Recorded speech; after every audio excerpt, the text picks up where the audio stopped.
আকাশবাণী কলকাতা। স্থানীয় সংবাদ পড়ছে ধৃতি সেন শর্মা।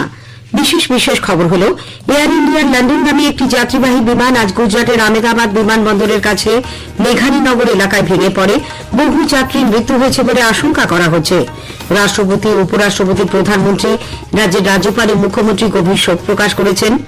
মহেশতলার ঘটনা নিয়ে বিরোধী দলের কর্মসূচিকে ঘিরে রাজ্য বিধানসভার অধিবেশন আজ উত্তপ্ত হয়ে ওঠে। সেখানকার পরিস্থিতি আজও থমথমে। জারি রয়েছে ভারতীয় ন্যায় সংহিতার 163 নম্বর ধারা। রাজ্যে বাঙালি হিন্দুদের শরণার্থীতে পরিণত করার চক্রান্ত চলেছে বলে বিজেপি অভিযোগ করেছে। বাংলাদেশের সিরাজগঞ্জ জেলায় রবীন্দ্রনাথ ঠাকুরের ঐতিহাসিক কাছারি বাড়ি একদল দুষ্কৃতী ভাঙচুর চালিয়েছে। মুখ্যমন্ত্রী মমতা ব্যানার্জি প্রতিবাদ করে আজ প্রধানমন্ত্রী নরেন্দ্র মোদীকে চিঠি দিয়েছেন। 2016 সালের প্রাথমিক শিক্ষক নিয়োগে 32,000 চাকরি বাতিল সংক্রান্ত মামলা শুনানির সময় প্রাথমিক শিক্ষা পর্ষদের কাছে বেশ কিছু বিষয় ব্যাখ্যা চেয়েছে কলকাতা হাইকোর্ট। কাজের প্রলোভন দেখিয়ে উত্তর 24 পরগনার সোদপুরের বাসিন্দা এক তরুণীকে ডোমজুড়ে আটকে রাখা ও নির্যাতনের অভিযোগে ধৃত শেখা খানকে 8 দিনের পুলিশ হেফাজতে পাঠানো হয়েছে। আসে বিস্তারিত খবরে। এয়ার ইন্ডিয়ার লন্ডনগামী একটি যাত্রীবাহী বিমান আজ গুজরাটের আহমেদাবাদ বিমানবন্দরের কাছে মেঘানীনগর এলাকায় ভেঙে পড়ে। অসামরিক উড়ান মহানির্দেশালয় ডিজিসিএ সূত্রের খবর, বিমানটিতে 2 জন পাইলট ও 10 জন কেবিন ক্রু সহ 242 জন আরোহী ছিলেন। বহু যাত্রীর মৃত্যু হয়েছে বলে আশঙ্কা করা হচ্ছে। ওই বিমানে ছিলেন গুজরাটের প্রাক্তন মুখ্যমন্ত্রী বিজয় রূপানীও। বিমানটি যাত্রা শুরুর মিনিট 5 মধ্যেই লোকালয়ে বহুতলের উপর ভেঙে পড়ে। খবর পাওয়ার সঙ্গে সঙ্গেই দমকল, পুলিশ ও জাতীয় বিপর্যয় মোকাবিলা বাহিনী ঘটনাস্থলে পৌঁছয়। ত্রাণ উদ্ধার কাজের সুবিধার্থে দুর্ঘটনাস্থলের দিকে যাওয়ার সমস্ত রাস্তা বন্ধ করে দেওয়া হয়েছে। আটকে পড়া যাত্রীদের সুবিধার্থে রেল আহমেদাবাদ থেকে 2টি বিশেষ ট্রেন চালাবে বলে জানিয়েছে। এয়ার ইন্ডিয়া জানিয়েছে দুর্ঘটনার কারণ অনুসন্ধানে তদন্ত শুরু হয়েছে। সংস্থার পক্ষ থেকে একটি হটলাইনও খোলা হয়েছে। এর নম্বর হল 180056914444। বিমান চলাচল মন্ত্রক জানিয়েছে সেখানে কন্ট্রোল রুম খোলা হয়েছে। এর নম্বর হল 01124610843 এবং 9650391859। রাষ্ট্রপতি দ্রৌপদী মুর্মু, উপরাষ্ট্রপতি জগদীপ ধনখড়, প্রধানমন্ত্রী নরেন্দ্র মোদী সহ বহু বিশিষ্ট ব্যক্তি দুর্ঘটনায় শোক প্রকাশ করেছেন। রাজ্যপাল সিভি আনন্দ বোস এই ঘটনায় গভীর মর্মবেদনা ব্যক্ত করেন। শোক প্রকাশ করেছেন মুখ্যমন্ত্রী মমতা ব্যানার্জি, তৃণমূল কংগ্রেসের সাধারণ সম্পাদক অভিষেক ব্যানার্জি, প্রদেশ কংগ্রেস সভাপতি শুভঙ্কর সরকার প্রমুখ। বিজেপি গুজরাটে বিমান দুর্ঘটনায় নিহতদের প্রতি শ্রদ্ধা জানাতে আগামীকাল একদিনের জন্য দলের সব সাংগঠনিক কর্মসূচি স্থগিত রাখার সিদ্ধান্ত নিয়েছে। দলের তরফে এক বিবৃতিতে দুর্ঘটনায় মৃতদের আত্মার প্রতি শান্তি কামনা করা হয়। দোকান বসানোকে কেন্দ্র করে উত্তপ্ত মহেশতলার পরিস্থিতি আজও থমথমে। মহেশতলা পুরো এলাকার সর্বত্র জারি রয়েছে ভারতীয় ন্যায় সংহিতার 163 নম্বর ধারা। গতকালের ঘটনায় পুলিশের ওপর আক্রমণের অভিযোগে গ্রেপ্তারের সংখ্যা বেড়ে হয়েছে 41। পুলিশ সুপার রাহুল গোস্বামী আজ এক সাংবাদিক বৈঠকে জানান, গতকালের ঘটনায় পুলিশের ভূমিকা ছিল যথাযথ। পুলিশ যেটা রিয়াকশন করার সেটাই রিয়াকশন করেছে এবং যতটা রিয়াকশন করার তার থেকে যতটা ফোর্স ইউজ করার তার থেকে কোনো ফোর্স বেশিও ইউজ করেনি, কমও ইউজ করেনি। পুলিশের তো একটা ফোর্স আসা জায়গা থাকে, তার পরিপ্রেক্ষিতে মিনিমাম যাতে লস হয়, মিনিমাম যাতে ড্যামেজ হয়, যেটা একদম অ্যাপ্রোপ্রিয়েট যতটুকু যে অ্যাকশনটা হয়। পুলিশকে বলেছে স্বাভাবিকভাবে এ ধরনের ঘটনায় পুলিশকে ফেস করতে গেলে পুলিশের চাকরিটাই এরকম যে আক্রান্ত পুলিশ হতে পারে। এদিকে পূর্ব ঘোষণা মতোই মহেশতলার ঘটনা নিয়ে বিরোধী দলের প্রতিবাদ কর্মসূচিকে ঘিরে রাজ্য বিধানসভার অধিবেশন আজ উত্তপ্ত হয়ে ওঠে। মুলতুবি প্রস্তাব এনে প্রধান বিরোধী দল বিজেপি মুখ্যমন্ত্রী তথা পুলিশ মন্ত্রীর বিবৃতি দাবি করে। অধ্যক্ষ বিমান বন্দ্যোপাধ্যায় সেই দাবি খারিজ করে দিলে বিরোধী দলনেতা শুভেন্দু অধিকারীর নেতৃত্বে রেলে নেমে বিক্ষোভ দেখাতে শুরু করেন বিরোধীরা। ঘণ্টাখানেক পর বিরোধী দলনেতার নেতৃত্বে দলের বিধায়করা ওয়াকআউট করেন। মহেশতলার ঘটনায় রাজ্যপালের হস্তক্ষেপ চেয়ে মাথায় তুলসী গাছের চারা নিয়ে খালি পায়ে মিছিল করে তারা রাজভবনে যান। রাজ্যপাল সিভি আনন্দ বোস এই ঘটনায় নিরপেক্ষ তদন্তের জন্য রাজ্য সরকারকে উদ্যোগী হতে বলেছেন। এদিকে মহেশতলার ঘটনা নিয়ে জনস্বার্থ মামলা দায়ের করে জরুরি ভিত্তিতে শুনানির আবেদন জানান বিরোধী দলনেতা শুভেন্দু অধিকারী। ডিভিশন বেঞ্চ মামলা দায়ের করার অনুমতি দিলেও জরুরি ভিত্তিতে শুনানির আবেদন খারিজ করে দিয়েছেন।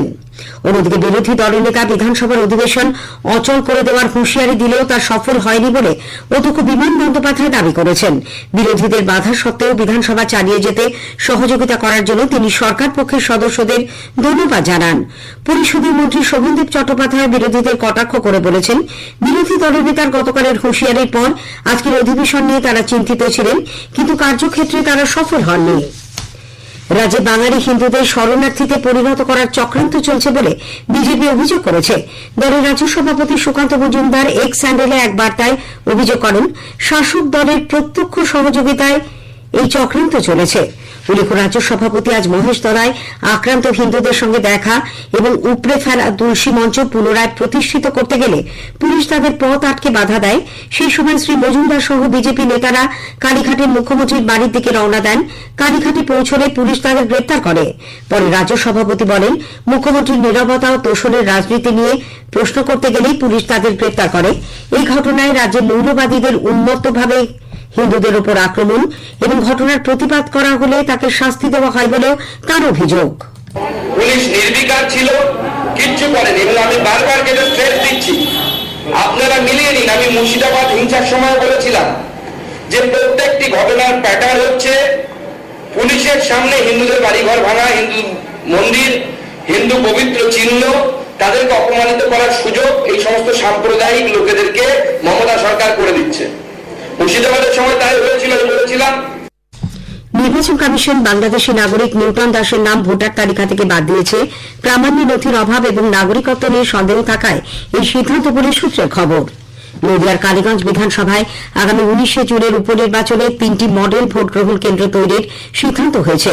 চট্টগ্রাম কলোনি প্রাথমিক বিদ্যালয়ে ভোটগ্রহণ কেন্দ্রটি ভিন্নভাবে সক্ষম ভোটকর্মীরা পরিচালনা করবেন। এছাড়া বিধানসভা কেন্দ্রের বিবেকানন্দ বিদ্যাভবনের 2টি বুথ পরিচালনা করবেন মহিলা ভোটকর্মীরা। এবারে স্পটলাইটের বিষয় স্থূলতা ও তার প্রতিকার। আলোচনায় অংশ নিয়েছেন বিশিষ্ট পুষ্টিবিদ নন্দিতা দাস, তার সঙ্গে কথা বলেছেন সন্দীপন দাশগুপ্ত। 2 পর্বের অনুষ্ঠানটির 2য় পর্ব প্রচারিত হবে আজ রাত 8:30টায় আকাশবাণীর সঞ্চয়িতা প্রচার তরঙ্গ এবং সোশ্যাল মিডিয়া প্ল্যাটফর্মে। স্থানীয় সংবাদ শুনছেন আকাশবাণী কলকাতা কেন্দ্র থেকে। বাংলাদেশের সিরাজগঞ্জ জেলায় রবীন্দ্রনাথ ঠাকুরের ঐতিহাসিক কাছারি বাড়িতে একদল দুষ্কৃতী ভাঙচুর চালিয়েছে।